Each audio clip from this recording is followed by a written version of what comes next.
saya lanjutkan kembali dua sisi Bung Rasa Mala tadi yang terputus. Ini kan ketika ada misalnya keputusan dari teman-teman 57 orang ini akhirnya bergabunglah dengan Polri. Ini kan mulai banyak selentingan yang muncul di publik ini bahwa nanti kemungkinan besar pasti nggak akan mengambil karena perbedaan fasilitas yang akan diterima dari KPK ke institusi Polri, dan ini juga yang akhirnya jadi mungkin akan menjadi salah satu indikator akhirnya teman-teman menolak untuk bergabung dengan institusi polisian.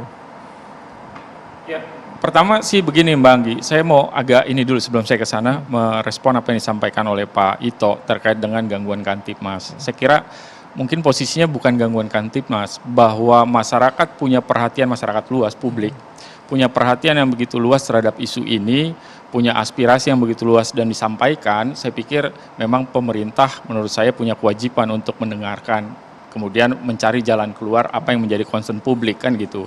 Artinya saya berharap ini tidak dilihat sebagai satu gangguan Kamtip begitu. Ini sebagai satu bentuk aspirasi.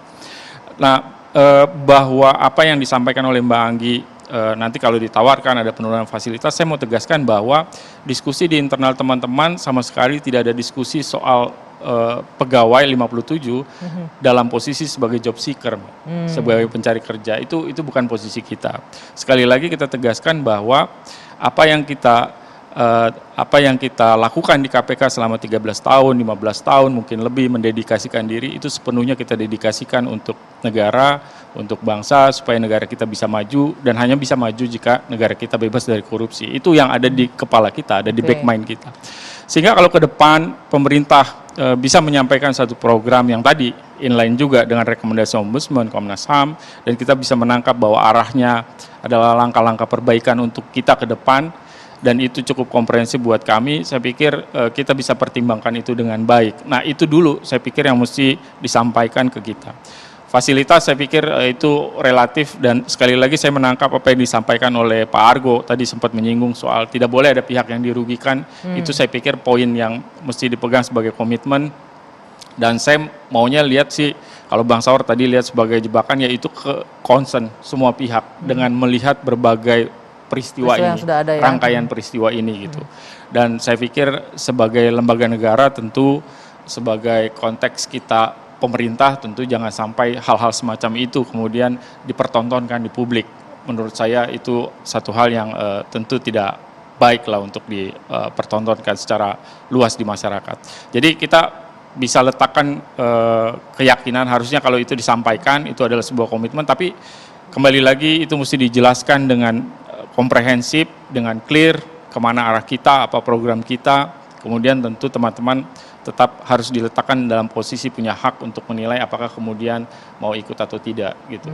Jadi kita menunggu dulu lah bagaimana, bahwa masih perlu waktu untuk mengharmonisasi, ya silakan itu wilayahnya pemerintah, tentu kita tunggu hasilnya sesegera mungkin supaya kita juga bisa ambil langkah lebih jauh terkait itu Pak Argo. Lebih dari itu kita mengapresiasi lah semua langkah yang dilakukan untuk upaya penyelesaian ini. Gitu. Sebelum saya ke Pak Argo, Pak Ito tadi disebutkan janganlah dianggap sebagai gangguan ketertiban dan keamanan masyarakat, bentuk aspirasi dari masyarakat ini loh Pak. Jadi jangan buru-buru dianggap ini sebagai gangguan ketertiban begitu. Kalau saya kan di sini hanya melihat bagaimana realitanya. Jadi memang masalah ini sebetulnya kita tidak menyalahkan teman-teman yang 57 ini. Tetapi karena ada respon tadi yang disampaikan Pak Mala, bahwa respon dari masyarakat ada pro dan kontra, turun ke jalan, otomatis kan kepentingan masyarakat terganggu. Dan ini menjadi beban dan tugas pokok bagi Polri agar mengeliminasi atau mengeliminir, meminimalisir gangguan-gangguan yang terjadi di dalam kehidupan masyarakat ini. Jadi bukan bermaksud saya mengatakan bahwa teman-teman ini bukan masyarakat sebagai pendukungnya masyarakat ini loh. Kan tentunya ada yang pro, ada yang kontra. Kemarin kan ada yang demo yang pro, ada yang demo yang kontra. Nah ini kalau ini dibiarkan tidak segera dilakukan langkah-langkah yang simpatik yang dilakukan oleh Pak Kapolri sehingga polemik ini bisa berakhir, saya kira mungkin ini akan semakin membesar gitu. Karena tapi ada kekhawatiran ini loh Pak, dan nanti jangan-jangan ini jadi presiden, begitu ada lagi unjuk rasa dan lain-lain, nanti polisi harus mengambil langkah preventif ya kita untuk bergabung. Enggak, tentunya beda ya, beda konteksnya, kontekstualnya beda. Ini kan ada satu hal yang sangat khusus dan mungkin tadi disampaikan Pak Argo, kenapa ini dilakukan Pak Kapolri, karena kita mempunyai satu visi yang sama. Ya, kita punya fungsi yang sama, bidang tugas yang sama, sehingga Polri berkepentingan untuk bisa mengambil satu langkah-langkah sekaligus untuk bagaimana menyelesaikan polemik ini sehingga nanti kita semuanya tidak akan menyebabkan simpatisan ataupun yang kontra ini harus turun terus ke jalan bertindak gitu. ya, terus bersuara. Baik, Pak Argo tadi disebutkan oleh Bung Rasa Mala bahwa asalkan jelas ya mekanismenya, penempatan dan lain-lain. Sekarang dari 57 ini tadi saya dapat info bahwa ada kurang lebih 15 orang yang status penyidik ya. Nah, 15 sampai 20 orang kurang lebih. Nah, kalau seandainya ajakan dari Kapolri ini disambut, gayung bersambut ini istilahnya, kalau disambut, apakah nanti para penyidiknya ini akan ditempatkan sebagai penyidik Polri atau seperti apa, Pak Argo? Dan bagaimana yang status bukan penyidik akan ditempatkan di mana? Hal-hal detail seperti itu yang teman-teman inginkan. Oke, makasih Mbak Putri Anggi ya.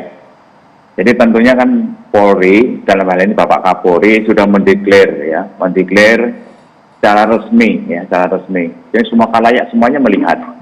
Jadi ini tidak main-main polisi, ini serius, serius. Dan kita juga berharap ada kerjasama ya antara teman-teman dari masyarakat Malang dan kawan-kawan dengan dari kepolisian, sehingga biar cepat kita bisa menyelesaikan aturan awal ini. Sehingga setelah ini selesai nanti baru kita melangkah berikutnya. Jadi yang terpenting bahwa kita adalah bagaimana kita ini bisa cepat lancar, kita bisa merekrut daripada teman-teman daripada mantan KPK ini. Baik, baik. Nah terakhir ini, kalau seandainya ini untuk Pak Argo dan juga Pak Ito, seandainya ini teman-teman memutuskan, kita belum tahu ya, masih panjang waktunya, untuk tidak mengambil tawaran ini. Tadi Pak Ito kan bilang ini untuk langkah preventif lah agar bisa menertibkan masyarakat. Seandainya tidak diambil dan ternyata masih ada unjuk rasa dan lain-lain, bagaimana solusi yang akan diambil? Apakah tindakan represif akan dilakukan?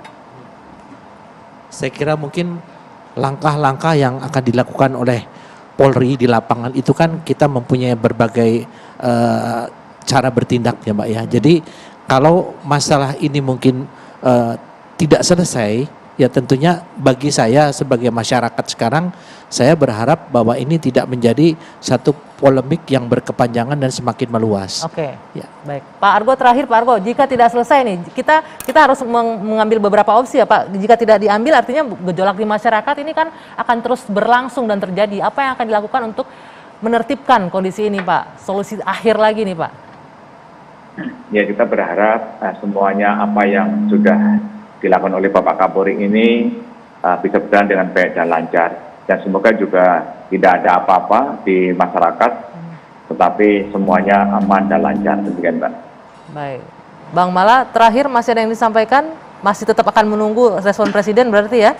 Ya, kita dalam posisi menunggu bagaimana sikap pemerintah, penjelasan pemerintah secara komprehensif, dan kita tidak dalam posisi sebenarnya sebagai meminta-minta begitu, tapi kita tentu juga terbuka untuk duduk bersama mendiskusikan bagaimana cara penyelesaiannya.